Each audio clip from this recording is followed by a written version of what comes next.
Oi, gente, hoje eu vim para falar sobre Jared Fogle, o monstro do Subway. Bom, quem é Jared Fogle? Tava assistindo esses dias um documentário muito interessante na HBO Max, e aí eu vim aqui falar um pouco sobre ele, sobre o que eu achei do documentário. Bom, o documentário fala do Fogle, né, o Jared Fogle, que era um cara, um estudante normal, calouro da faculdade, que estava acima do peso, né, com obesidade mórbida, e aí ele consegue a façanha de em um ano emagrecer, uns falam 92 quilos, outros 111, então não sei exatamente qual que é o peso, mas uma quantidade enorme em um ano. Como que esse homem conseguiu fazer isso? Bom, ele diz que fez uma dieta baseada apenas em sanduíches do Subway e caminhadas, e ele conseguiu perder essa quantidade de peso e mudar o seu estilo de vida, mudar o seu corpo. Uma história super interessante se a gente for pensar.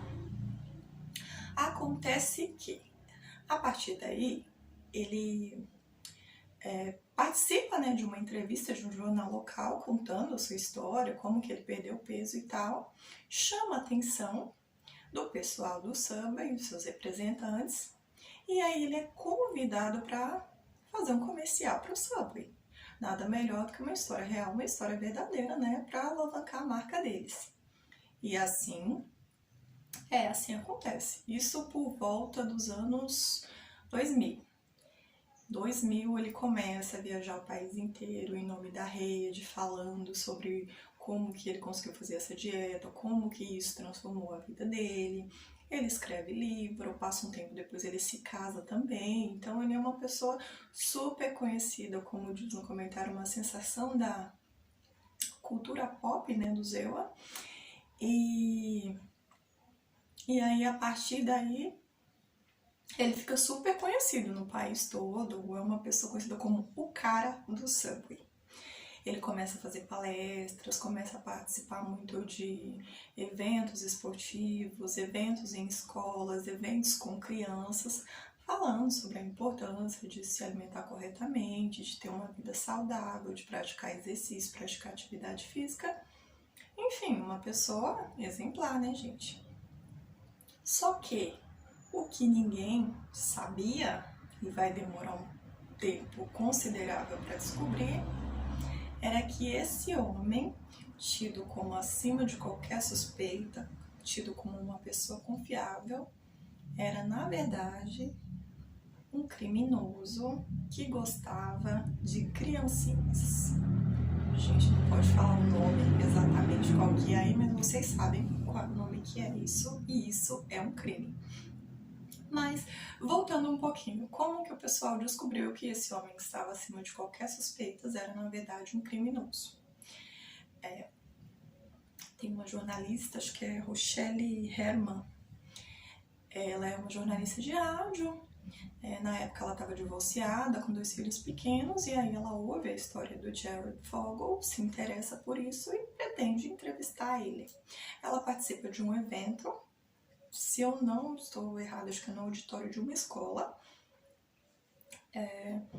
em que ele faz um comentário super inadequado sobre meninas de 10 anos que estavam no local.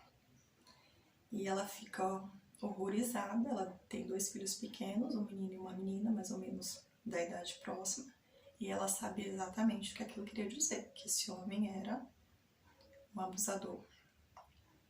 Só que ela não tinha como provar isso, então ela fica extremamente assustada, extremamente abalada, não sabia o que fazer, mas ao mesmo tempo ela achava que ela tinha que fazer alguma coisa para tentar proteger essas crianças. Então o que a Rochelle faz? Ela chega na casa dela, pensa como que ela vai fazer, e aí como ela vê que o Jared aparentemente tem uma atração por ela, um interesse amoroso por ela, ela separada na época, né?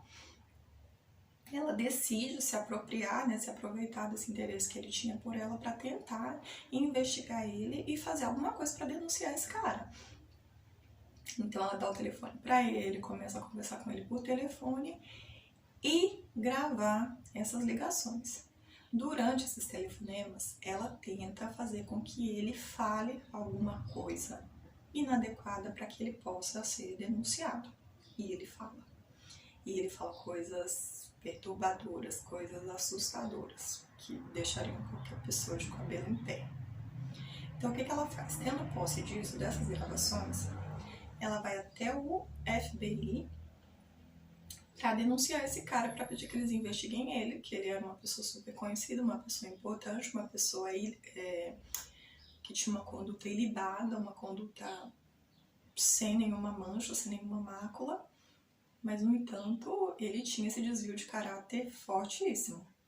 Então, ela leva essas fitas para lá, só que aí o que eles dizem?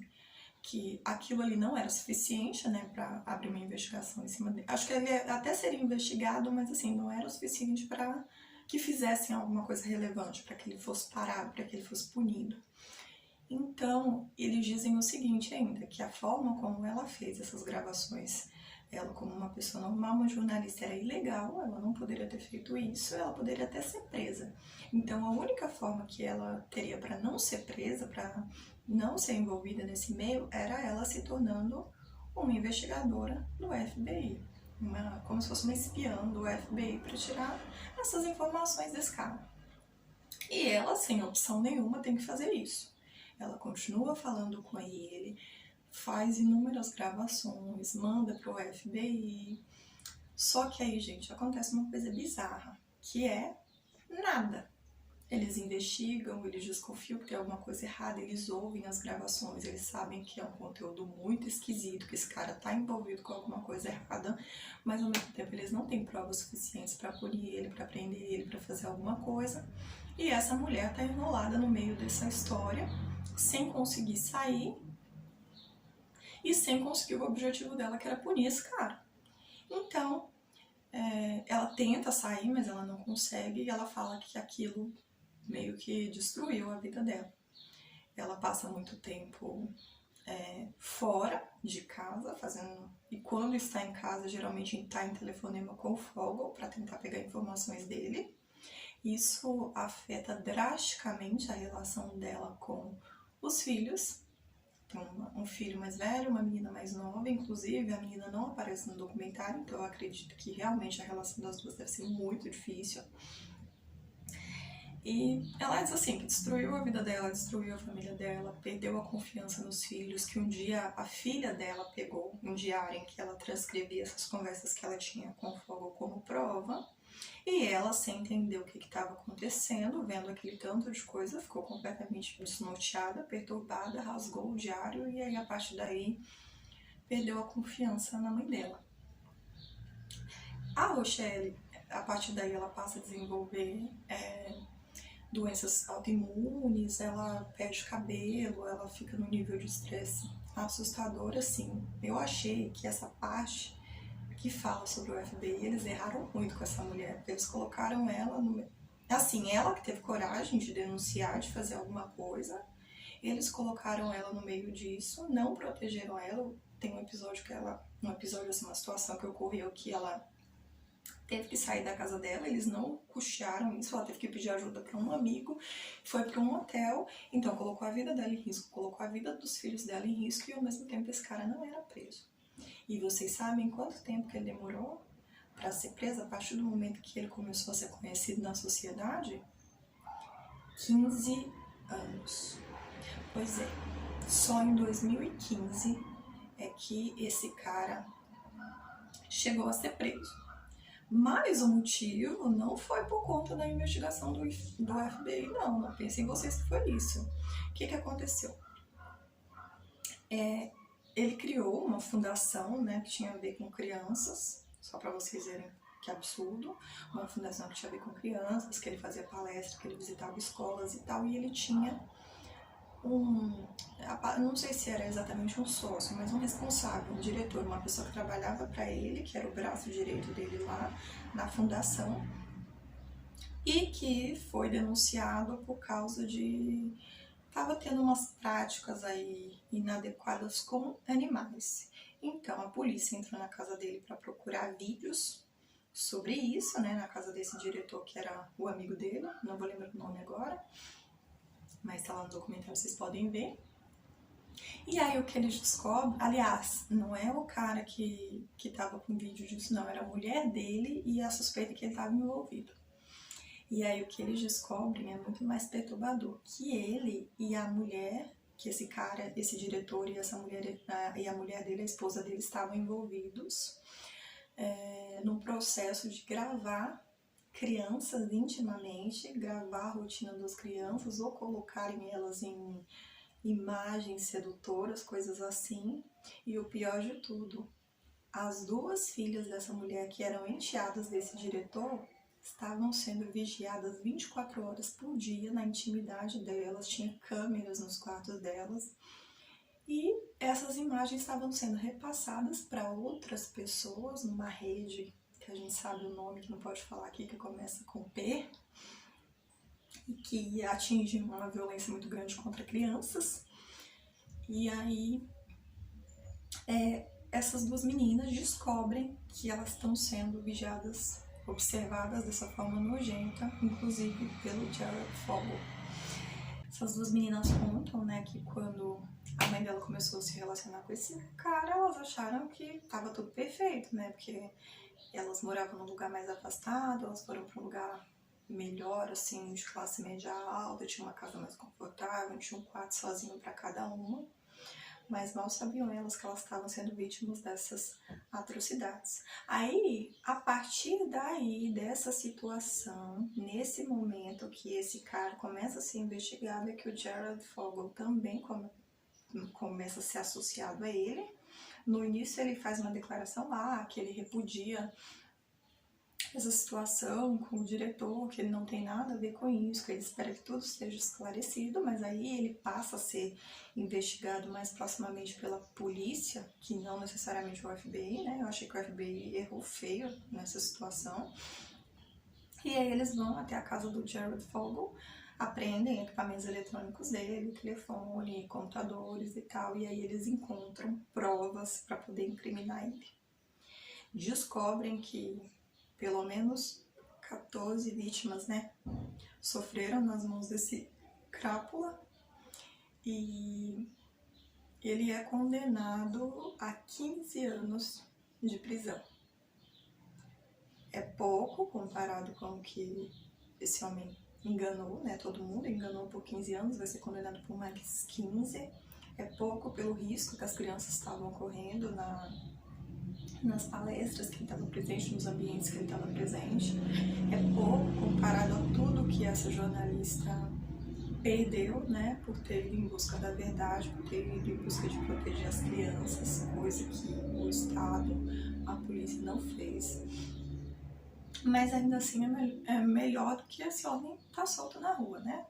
Então é um documentário, 3 episódios, muito interessante, um pouco perturbador, óbvio, principalmente na parte das fitas, né, que você ouve os áudios desse homem, desse monstro mesmo. Que na verdade eu acho assim, essa palavra monstro, às vezes ela me incomoda muito, porque parece que essa pessoa tá fora da realidade, quando na verdade, por mais malvada, por mais terrível que ela seja, o mais assustador é que ela é uma pessoa aparentemente normal, uma pessoa, como eu disse, acima de qualquer suspeita, uma pessoa simpática, uma pessoa que ninguém jamais imaginaria que podia estar envolvido numa situação como essas, e tá. Então, antes de monstro, né, homem, ser humano, tá ali, e eu falo homem também não só em questão de gênero, mas no sentido de ser uma pessoa normal, que a gente pode encontrar em qualquer lugar, em qualquer ambiente, e a gente nem suspeita que isso está acontecendo. Por isso que eu acho que é muito importante a gente estar atento às nossas crianças, atento ao que elas nos falam, atento a como as pessoas estão agindo com elas. Muito interessante o documentário da HBO, curto, acho que não chega nem a 3 horas total de conteúdo, mas muito interessante, vale a pena ver. Eu não fazia ideia de que esse homem era porta-voz do Subway, mas pelo que eu entendi ele é muito conhecido nos Estados Unidos, ele participou acho que até de um episódio de um desenho animado lá. Ele é uma figura, era, né, uma figura pop do país. mas pelo menos eu não conhecia, não fazia ideia.